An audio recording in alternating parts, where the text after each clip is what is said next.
பீச்ல அத்தனை கடை இருக்கு, அதுல எந்த கடையில் தான் சாப்பிடுறது அப்படின்னு கன்ஃபியூஷனா இருந்தா நான் சொல்றேன், இந்த 3 ஸ்பாட்டை கண்டிப்பா நோட் பண்ணி வச்சுக்கோங்க. இது pincode series Marina beach part 3. அதுல ஃபர்ஸ்ட் ஸ்பாட் இருக்குல்ல, நான்லாம் காலேஜ் படிக்கும்போது என்னடா இப்படிலாம் ஒரு காம்போஸ் இல்லைன்னு ஃபீல் பண்ண வச்ச ஒரு ஸ்பாட் இந்த மெரினா சூப்பர் கிங்ஸ். கரெக்டா ஔவையார் சர்ச்சுக்கு பின்னாடியே இருக்கு. இங்க 169 ருபீஸ்க்கு ஒரு காம்போ இருக்கு. நீங்க ஃப்ரைட் ரைஸ் இல்லைன்னா நூடுல்ஸ் வாங்கிக்கலாம்.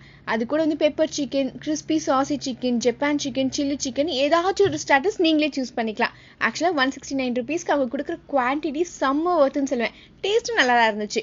நெக்ஸ்ட் அந்த கடையிலேருந்து ஒரு 10 கடை தள்ளி இருக்க அஃபூஸ் kitchen fast food and kebabs போனீங்கன்னா நீங்கள் கெபாப்ஸ்லாம் ட்ரை பண்ணலாம். அதுலேயும் சிக்கன் ஷீக்னு வச்சுருப்பாங்க பாருங்கள், செம்ம டெண்டரான மீட்டு கிரைண்ட் பண்ணி செம்ம சாஃப்ட் அண்ட் ஜூஸியாக பண்ணியிருந்தாங்க. கெபாப்ஸில் மிக்ஸ்டு கெபாப்ஸ் ட்ரை பண்ணலாம். 7 பீசஸ் வந்து 100 ருபீஸ் வரும். சீ ஃபுட் பிடிக்கும்னா கிறிஸ்பி ப்ரான்லாம் must try. Third spot Brew Code அப்படின்னு ஒரு குட்டி காட். இங்கே கொம்புச்சான ப்ரோபயோட்டிக்ஸ் ட்ரிங்க் ஒன்று இருக்குது. டைஜஷன் அண்ட் கட் ஹெல்த்துக்கு ரொம்பவே நல்லதாம்.